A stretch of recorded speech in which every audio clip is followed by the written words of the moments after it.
प्यारे भैया बहनों, गुरुकुल हिंदी क्लासेज में आप सभी का स्वागत। हम आपके लिए लेकर आए हैं 2024-25 के लिए हाई स्कूल हिंदी सूरदास के पद, जिसमें हमने पार्ट 1 डाल दिया था।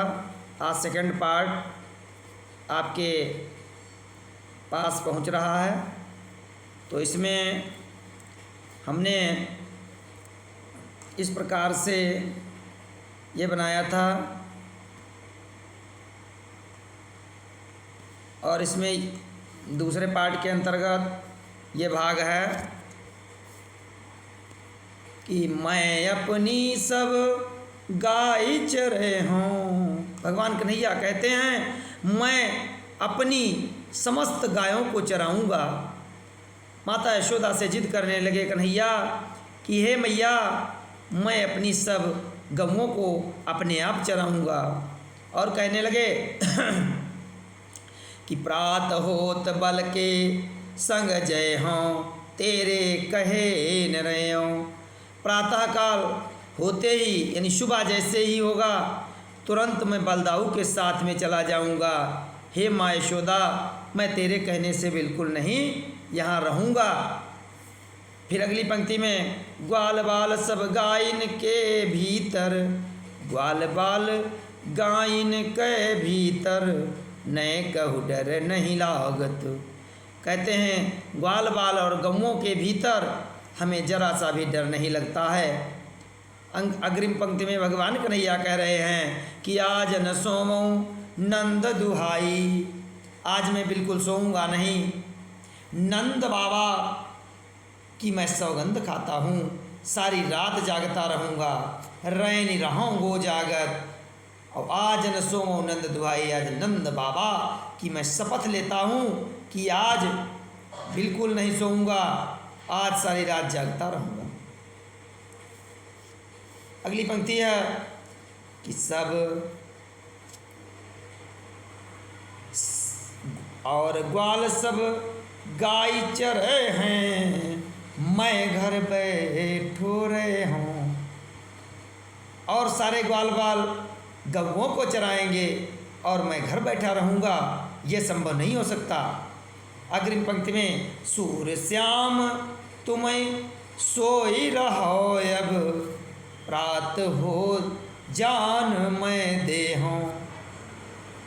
कहने लगे भगवान कन्हैया से माँ यशोदा बोली कि हे श्याम सुंदर मुरली मनोहर कृष्ण कन्हैया, तुम अब सो रहो, अर्थात सो जाइए।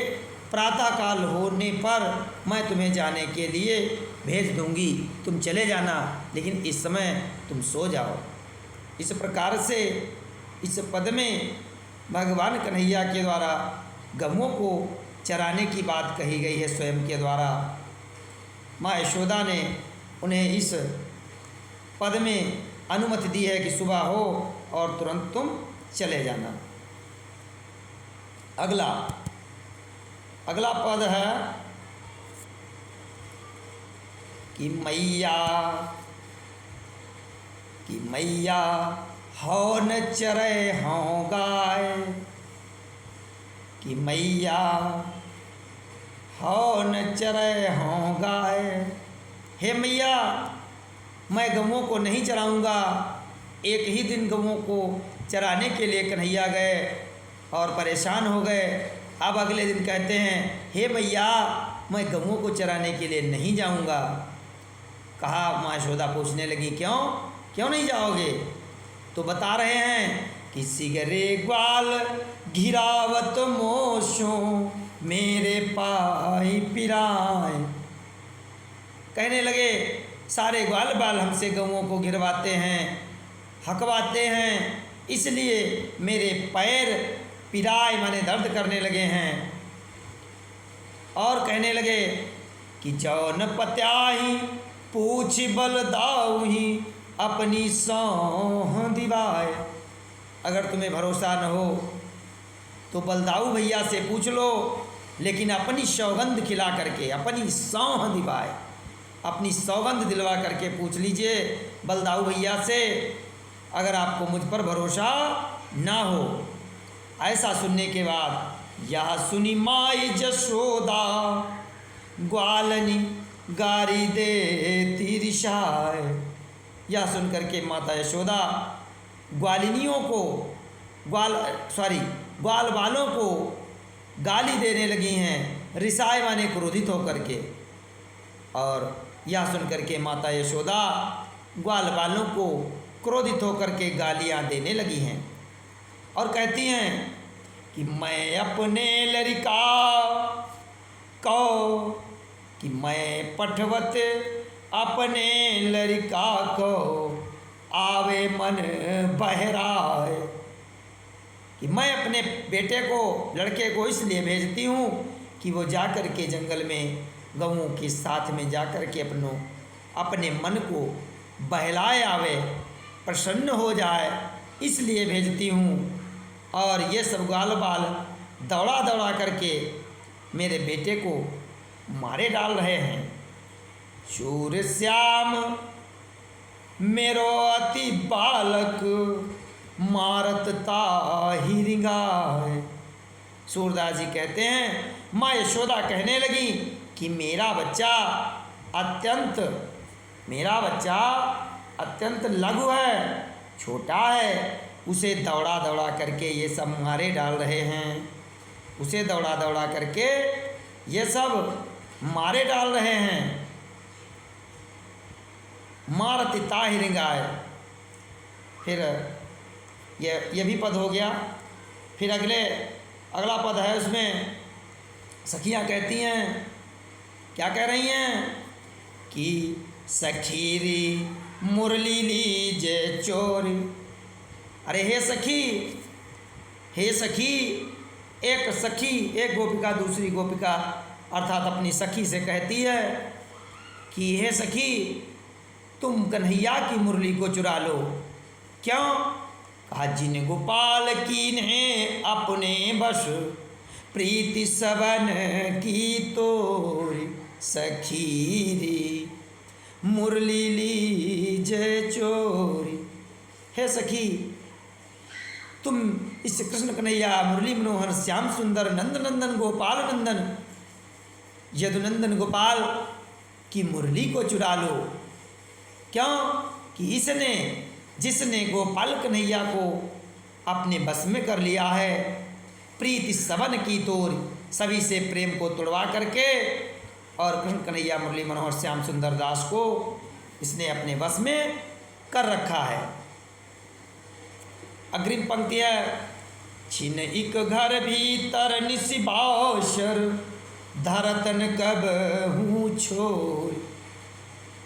एक क्षण भी घर में हो, चाहे भीतर हो, रात्रि हो, निशि माने रात्रि, बासर माने दिन, चाहे दिन हो अथवा रात्रि हो, धरतन कब हूँ छोर। भगवान कन्हैया उस बंसी को छोड़ करके कभी नहीं रखते हैं।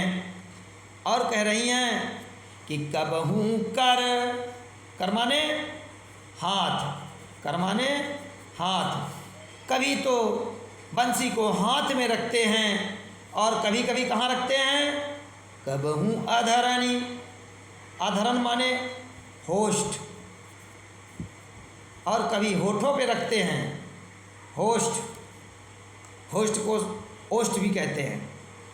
कभी तो हाथ में, कभी होष्ठों पर, और कटी, कटी माने कमर, कटी माने कमर, और कभी कभी कमर पर लगा कर रखते हैं, पीताम्बर जो बंधा है उसमें जो है कमर पर लगा करके रखते हैं, कटी माने कमर।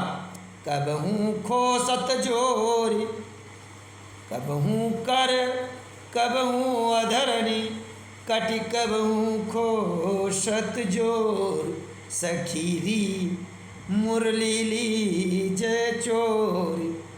इस प्रकार से कहती है गोपियाँ, कह रही हैं कि कभी तो कन्हैया बंसी को हाथ में लेता है, कभी होठों पे रखता है, कभी कमर पे लगा के रखता है। ना जानो कछु मेली मोहिनी, राखे अंग अंग भोर। ना जाने कौन सा मोहिनी मंत्र कन्हैया के ऊपर लागू कर दिया है। ना जाने, अर्थात कन्हैया, गोपियाँ कहती हैं, ना जाने कौन सी बंसी ने मोहिनी कर दी है मेरे कन्हैया पर, जिसके कारण वो उसे अंग अंग से लगा लगा के रखता है, कभी छोड़ता ही नहीं है। सूरदास जी कहते हैं अंतिम पंक्ति में, सूरदास प्रभु को मन सजनी बांध्यो राग की डोरी, बांध्यो राग की डोर, सखीरी मुरली ली जय चोर। सूरदास जी कहते हैं भगवान कृष्ण कन्हैया मुरली मनोहर जो हैं, उनका मन बड़ा सज्जन है और उसको इन बांध्यो राग की डोर, उसे इस बंसी ने प्रेम की डोर में बांध रखा है। सूरदास जी अंतिम पंक्ति में कहते हैं, गोपियाँ कहने लगी कि मेरे प्रभु कृष्ण कन्हैया का मन बड़ा सजनी माने सज्जन है, और जिसको राग माने प्रेम, राग माने प्रेम, उसको प्रेम की डोर में, डोर माने डोर, धागे में बांध रखा है बंसी ने। तो ये समझ गए होंगे कि सखी कहने लगी इस बंसी को कन्हैया की चुरा लो, जिसने गोपाल कन्हैया को अपने बस में कर लिया है, सभी से उसने प्रेम तोड़वा दिया है। एक क्षण भी उसे घर भीतर रात्रि या दिवस में कभी भी उसे छोड़ करके नहीं रखता, कभी कर में हाथ पर और कभी ओठों पर, कभी कमर में उसे लगा के रखता है। ना जाने कौन सा मोहिनी मंत्र कर दिया है इस बंसी ने, जिससे वो अंग अंग से लगा के रखता है। सूरदास जी कहते हैं, गोपी कहने लगी कि प्रभु कन्हैया का मन बड़ा सज्जन है, जिसने राग की अर्थात प्रेम की डोर से कन्हैया के मन को बांध लिया है। इस प्रकार से गोपी कृष्ण के बारे में जो बंसी है उसके बारे में कहने लगी। अगला कि ऊधा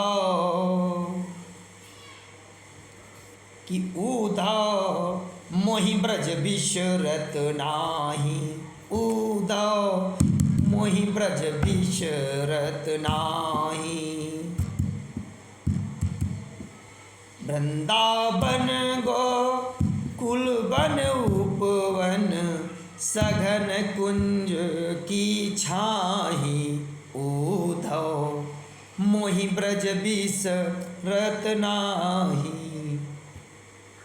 भगवान कन्हैया को ब्रज की याद आने लगी। मथुरा चले गए मामा के यहाँ, धनुष यज्ञ में कंस ने बुलाया है, छलपूर्वक कन्हैया का वध करना चाहता है, लेकिन कन्हैया का वो वध क्या करेगा, बल्कि भगवान कन्हैया ही उसका वध करेंगे। वो आताताई राक्षस भगवान को छलपूर्वक बुला लेता है।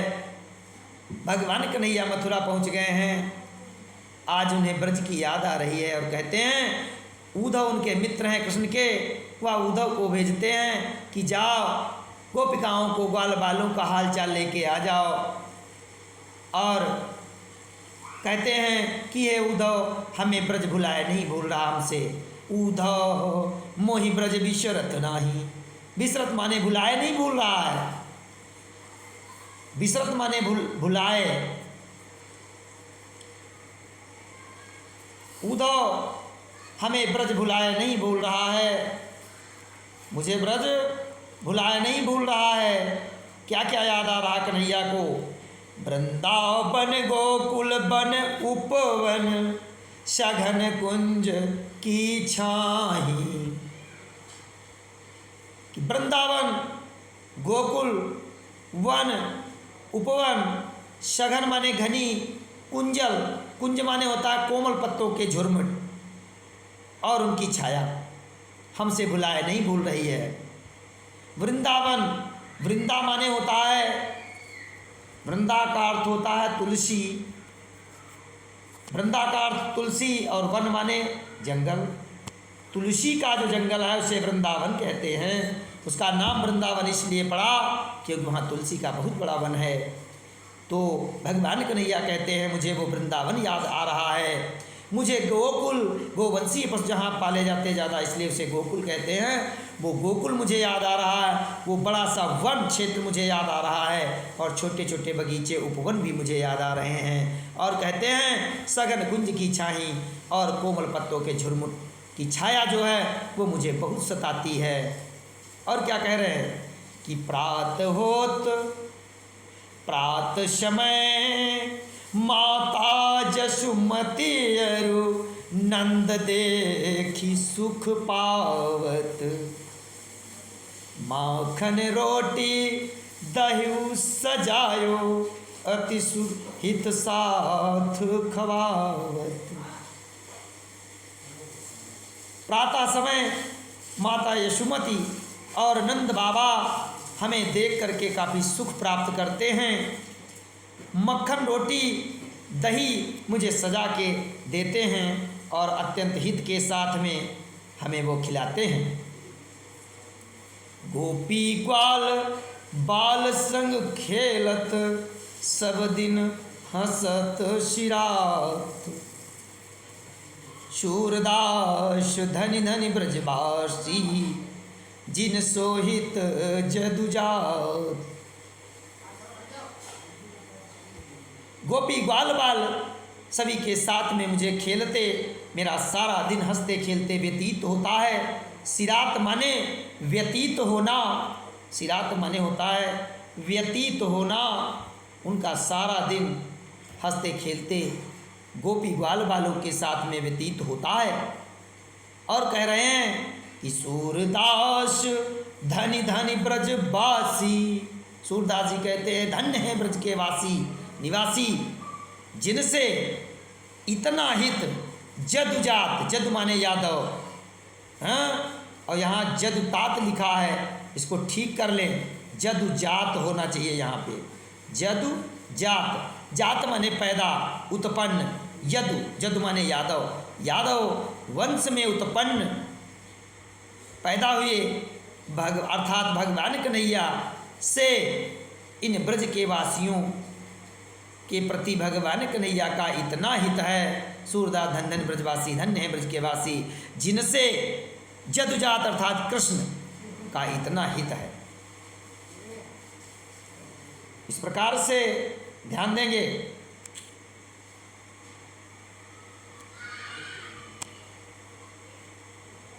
अग्रिम पंक्ति,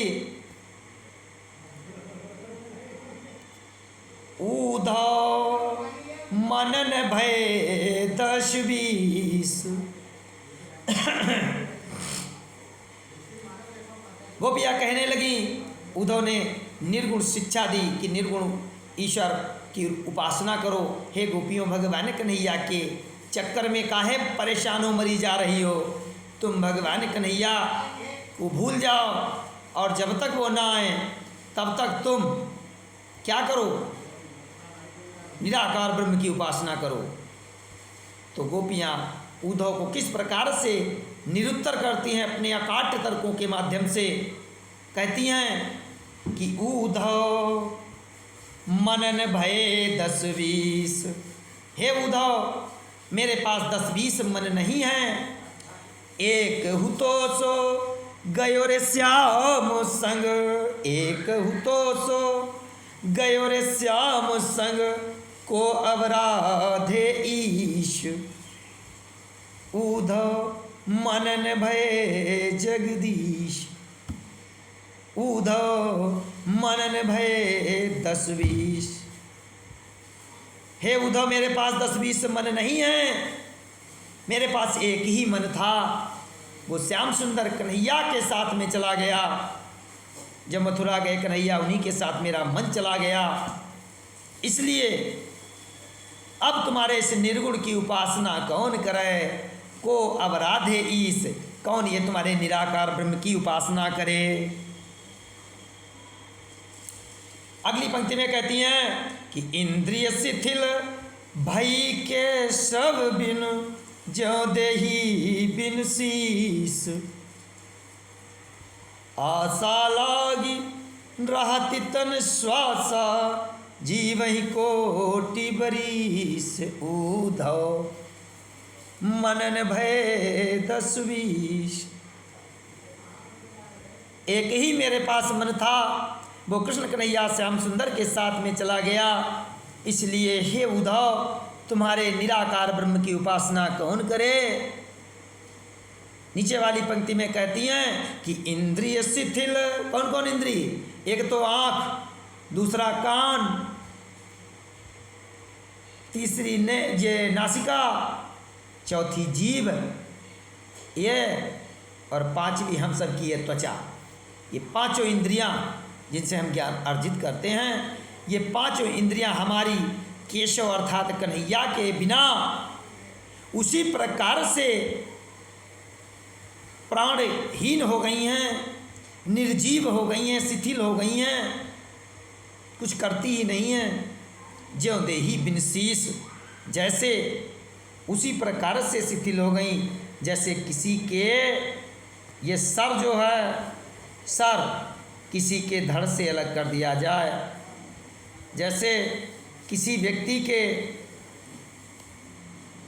सर को इस धड़ से अलग कर दिया जाए, और धड़ से अलग होने पर ये सर यहाँ से अलग कर दिया जाए, ये अगर मुंडी अलग हो जाए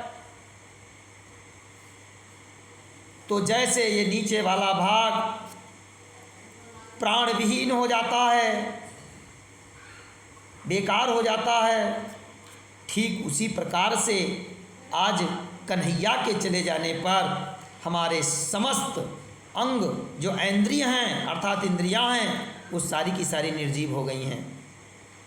फिर कहती हैं आशा लागी रहत तन श्वासा, जीव ही कोटि बरीस। मुझे आशा है मेरा कृष्ण कन्हैया एक दिन अवश्य आ जाएगा, मेरा कृष्ण कन्हैया एक न एक दिन अवश्य आ जाएगा। इस आशा में मैं करोड़ों वर्षों तक जिंदा रहूंगी। आशा लागी रहती तन श्वासा, आशा लगने के कारण मेरे शरीर के अंदर प्राण अभी तक हैं और वो करोड़ों वर्षों तक मैं उसी आशा में जीवित रहूंगी। तन माने शरीर, श्वासा माने श्वास, जीवन माने जीवूंगी, कोटि माने करोड़, कोटि का मतलब करोड़, करोड़ वर्षों तक अर्थात करोड़ों वर्षों तक मैं उसी आशा में, बरिस माने वर्ष, करोड़ों वर्षों तक मैं इसी आशा में जिंदा रह सकती हूँ कि कन्हैया एक न एक दिन आ जाएंगे। अगली पंक्ति कि तुम तो सखा श्याम सुंदर के सकल जोग के ईश।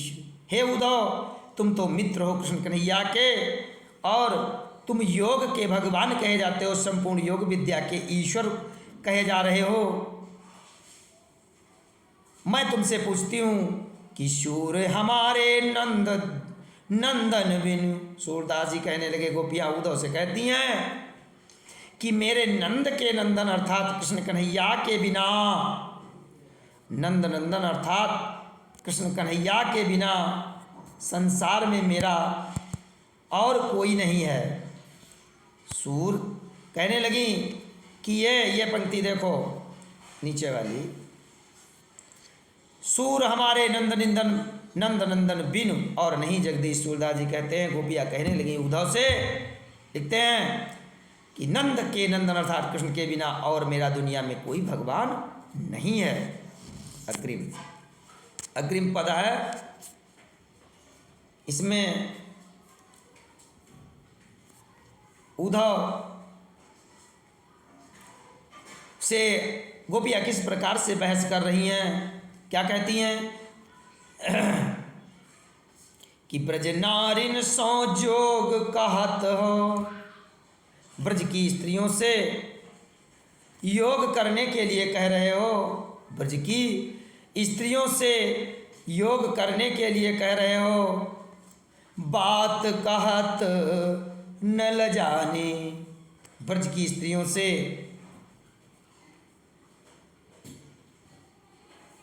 ब्रज की नारियों से योग करने के लिए कह रहे हो। आप ये बात कहते हुए तुमको लज्जा नहीं आती? आप लजाए नहीं रहे हो थोड़ा? इसके ऊपर की दो पंक्तियां इसमें नहीं आई हैं।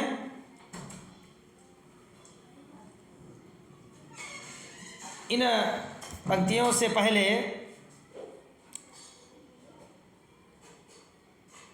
ऊधव जाओ तुम्हें हम जाने, ऊधव जाओ तुम्हें हम जाने, जाओ उधव तुमको मैंने जान लिया।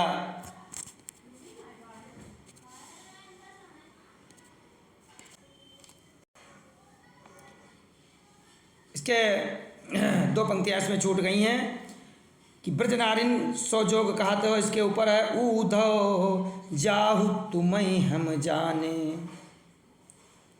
देखो इसमें लिख दें कि ऊधव, कि ऊधव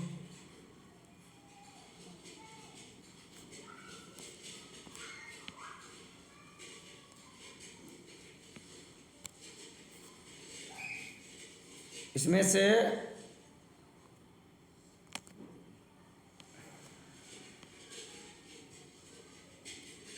ऊधव जाहु तुम्हें हम जाने, जाहु तुम्हें हम जाने, ऊधव जाओ तुम्हें हम जाने, सूर श्याम तुम्हें ह्या नाही पठायो।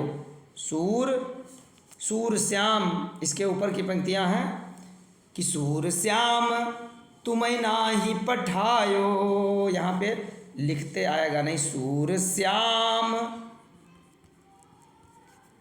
तुम्हें नाही पठायो, सूर श्याम तुम्हें ह्या नाही पठायो, तुम हो बीच भुलाने, तुम हो बीच भुलाने।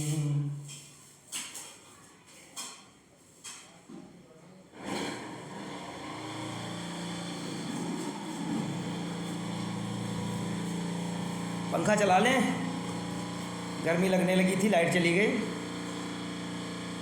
तो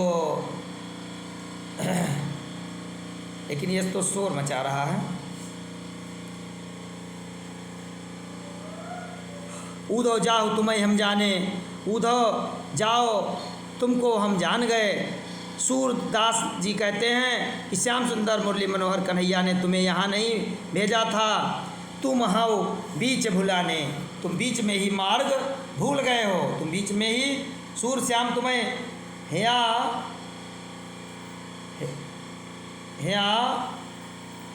नाही पठायो। सूरदास जी कहते हैं, गोपियाँ कहने लगी कि तुमको यहाँ भेजा ही नहीं है कृष्ण ने, तुम्हें ह्या नाही पठायो, नाही पठायो,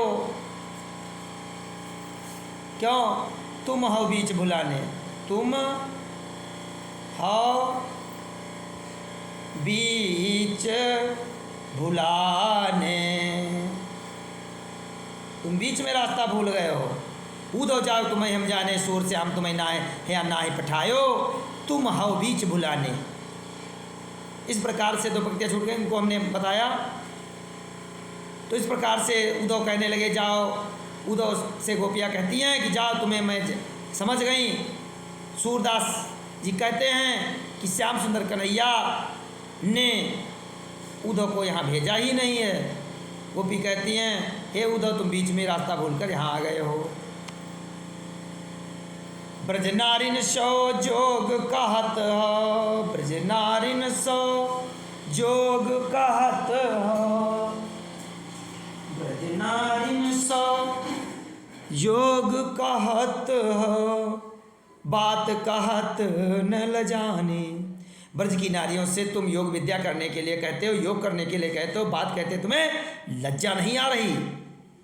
बड़े लोग न विवेक तुम्हारे, तुम बड़े बड़े बड़े बड़े लोग हो, लेकिन न विवेक तुम्हारे, विवेक माने बुद्धि, लेकिन तुम्हारी बुद्धि तो है ही नहीं, तुम्हारे पास बुद्धि नहीं है। ऐसे भय अयाने, अयाने अर्थात अज्ञानी, ऐसे तुम अज्ञानी हो गए हो, ऐसे अज्ञानी बन गए हो। हम सो कही लई तुम सही के जिय गुन ले हुशयानी। हम सो कही, हमसे तुमने जो कहा मैंने तो उसका उत्तर दिया, केवल सहन कर लिया। जिय गुन ले हुशयानी, अगर जरा सा भी आप चतुर हैं, सयाने हैं, होशियार हैं, तो आप अपने मन में से भली भांति समझ लो। सयाने, सयाने माने चतुर, होशियार। अगर तुम जरा सा भी होशियार हो, समझदार हो, तो आप समझ लीजिए कि कहाँ अबला, मन में अपने भली भांति विचार कर लो, चतुर हो। कहाँ अबला कहाँ दशा दिगंबर, मष्ट करो पहचाने। कहाँ मैं स्त्रियाँ, कहाँ ये वस्त्रहीन दशा। दिगंबरम दिगंबरम यस्सा, जिस दिगंबर शंकर को कहते हैं बहुब्रीहि समास। तो कहाँ दिक माने दिशा, अंबर माने कपड़ा, जिनकी दिशाएं ही कपड़ा हूँ अर्थात नंगा। तो कहाँ मैं अबला स्त्रियाँ और कहाँ ये वस्त्रहीन दशा। मस्ट करो पहचाने, चुप हो जाओ, तुमको मैंने पहचान लिया। गोपी कहने लगी, ऊधव कहो तुमको अपनी सौ, साँच कहाँ अब तुमको अपनी सौ, बूझती बात निदाने। गोपियाँ कहती हैं मैं सत्य पूछती हूँ, हंसी नहीं कर रही हूँ। साँच कहो अपनी सौ, सत्य कहना। साँच कहो तुमको अपनी सौ, तुम्हें कसम है, तुम्हें मैं अपनी कसम खिला करके पूछती हूँ तुमको, स्वयं की कसम है। अपनी सौ माने सौगंध दे करके, कसम खिला करके मैं तुमसे पूछती हूँ, सत्य बोलना। बूझती बात निदाने, मैं अंतिम बार आपसे पूछ रही हूँ। क्या? कि सूर श्याम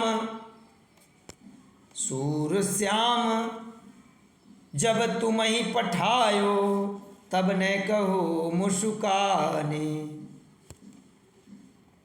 सूर श्याम जब तुम ही पठायो, तब न कहो मुस्काने।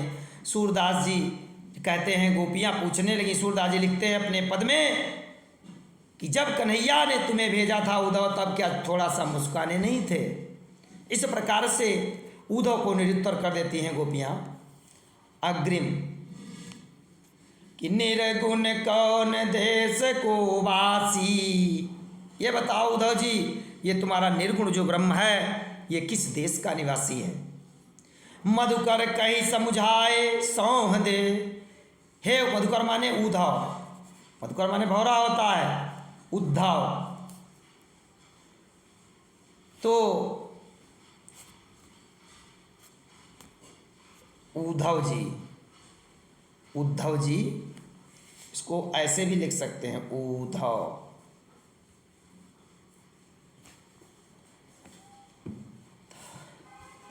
कि मधुकर माने उद्धव जी, मधुकर भौरे को कहते हैं, और वो भी मथुरा से आकर के जो है यहाँ आ गए हैं, ब्रज में गोकुल आ गए हैं। यहाँ भौरा इसीलिए कहा गया कि वहाँ से यहाँ चलकर आए हैं।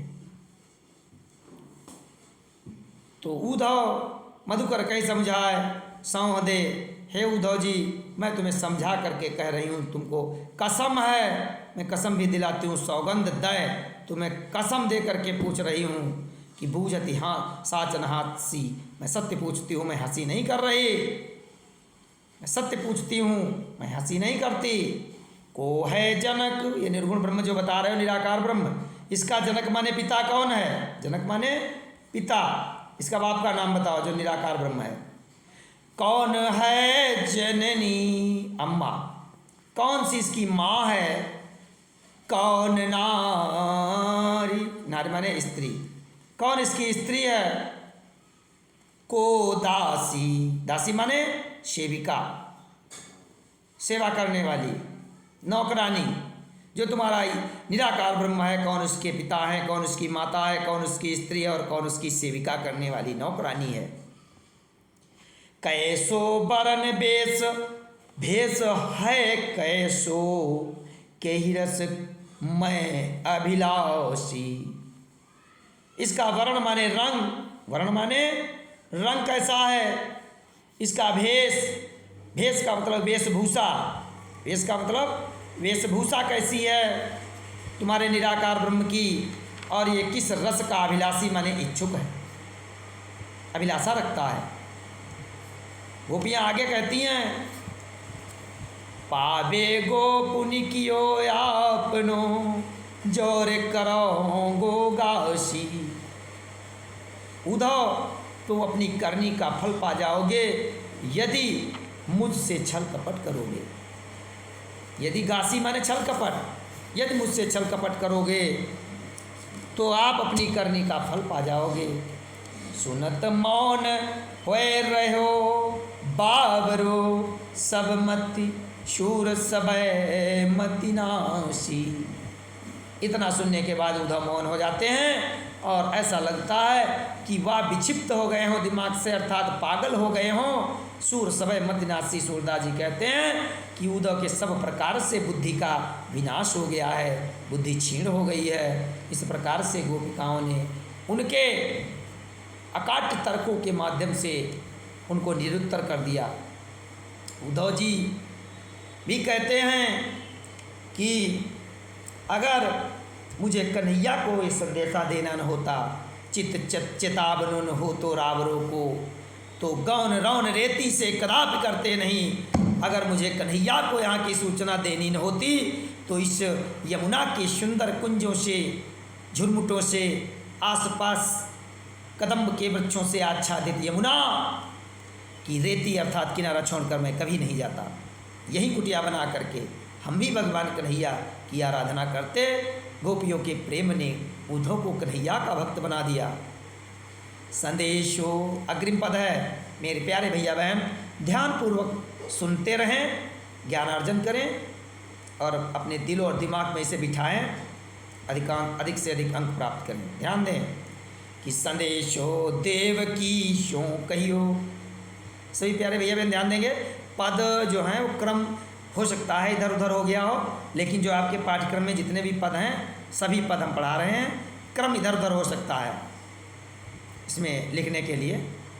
जिसने प्रिंट किया उसने इधर उधर भले कर दिया हो, लेकिन हैं सब वही। संदेशो देव की शो कहियो। माँ यशोदा उद्धव को बुलाती है कि ए उद्धव इधर आ जाओ, मेरे पास बैठो और मैं कहती हूँ उसे सुनो। संदेशो देव की शो कहियो। मेरा संदेशा एक देवकी से कह देना जो कृष्ण की वास्तविक जन्मदात्री माता है। क्या संदेशा, क्या कहा यशोदा ने? माँ यशोदा कहती हैं, हाँ तो धाई तिहारे शुत की। मैं तो तुम्हारे पुत्र की धाय माँ हूँ, अर्थात पालन पोषण करने वाली माँ। धाय माँ अर्थात पालन करने वाली मैया को, पालन करने वाली मैया को धाय माँ कहते हैं। करने वाली माँ को क्या कहते हैं? धाय माँ। मैं तो तुम्हारे पुत्र की केवल पालन करता माँ हूँ। मया करत ही रहियो। मया माने दया, मया माने दया, हम पर दया करती रहें, बता देना। यद्यपि टेव, टेव माने जिद, टेव माने जिद। यद्यपि आप उनकी जिद, माँ यशोदा कहती हैं कि देव की हो सकता है उनकी जिद को जानती हूँ, तऊ मोहि कही आवती, तब भी मुझे ये कहते बन रहा है, अर्थात मेरा मन नहीं मान रहा है, फिर भी मैं ये कहना चाहती हूँ। सुन लें उसे कि प्रात होत मेरो लाल लड़े थे माखन रोटी भावे। प्रातः होते ही मेरे अलख लड़े थे कृष्ण कन्हैया को माखन रोटी बड़ी अच्छी लगती है, भाती है। भावे माने पसंद है, मक्खन रोटी पसंद है। तेल उपटनो अरुता तो जल ताहि देखी भज जाते। तेल उपटन जो बेसन को मिला करके और जड़ी बूटियाँ को डाल करके उपटन बनाया जाता है। शादी विवाह में वर वधू के जो होते हैं, लड़के और लड़की, कन्या और वर दोनों के लगाया जाता ताकि वो उनका रूप सुंदर हो जाए, निखार आ जाए। वही उपटन भगवान कन्हैया से हम ले, इसलिए माता रोज़ उनके उपटन लगाती हैं, गर्म पानी से उनको उपटन बना करके उनको ठंडक में स्नान कराती हैं और उपटन लगाती हैं। तेल उपटनो अरुता तो जल, गर्म पानी और उपटन ताहि देखी भज जाते, जिसे देख कर कन्हैया भाग जाते थे, लेकिन मैं बार बार उन्हें बुला करके लाती थी। जोई जोई मांगत सोई सोई देती, जो जो मांगते थे कन्हैया वह मैं उन्हें देती थी। क्रम करी करी के नहाते, क्रम क्रम करी कै नहाते, और क्रम से वो नहाते थे, थोड़ा खा लेते थे, भाग जाते थे, फिर नहाते थे, फिर खाने लगते थे, यानी क्रम वाइज नहाते थे। आगे कि सूर पथिक सुनु मोहि रैन दिन, बढ़ो राहत उर सोच। सूरदास जी अपने पदों में लेखनी चलाते हुए लिख रहे हैं कि पथिक अर्थात उद्धव जी, सुनो मोहि रैन दिन अर्थात रात दिन, हे उद्धव जी सुनो, मुझे रात दिन, माशोदा कहती हैं मुझे रात दिन बड़े राहत बुर सोच, उस कन्हैया के बारे में मेरे हृदय में सोच विचार उठते ही रहते हैं, नाना प्रकार के विचार मेरे हृदय में पुष्पित पल्लवित होते रहते हैं। अब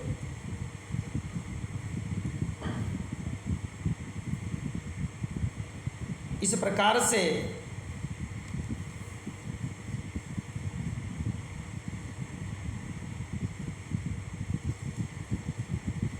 इसको हमने पढ़ा दिया।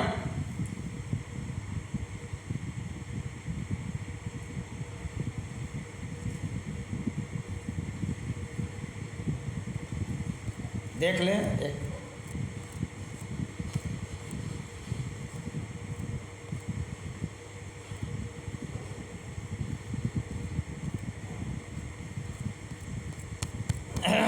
इसको देख ले, थोड़ा छूटा तो नहीं कहीं। ये पढ़ा दिया है, ये भी हो गया है, पहले पढ़ा दिया है। इस प्रकार से सभी प्यारे भैया बहन हाई स्कूल के ध्यान से इसको पढ़ लेंगे। सब्सक्राइब करें, लाइक करें, शेयर करें और आपका जीवन मंगलमय हो। ज्ञानार्जन करके माँ शारदे की अनुकंपा बनी रहे। हिंदी पूरी मैं तैयार करा दूंगा। आपकी इतनी जिम्मेदारी है कि आप इसे कायदे से रोज़ वीडियो रोक रोक करके पढ़ लें और कॉपी पर लिख भी लिया करें। हम हिंदी काव्य गद्य संस्कृत रस अलंकार छंद समास संधियाँ सारी चीज़ व्याकरण भी सब कंप्लीट करा देंगे। और हम तो मेहनत करते ही हैं, आप लोग भी मेहनत करें ताकि सभी 100% अंक प्राप्त करें। इन्हीं मंगल कामनाओं के साथ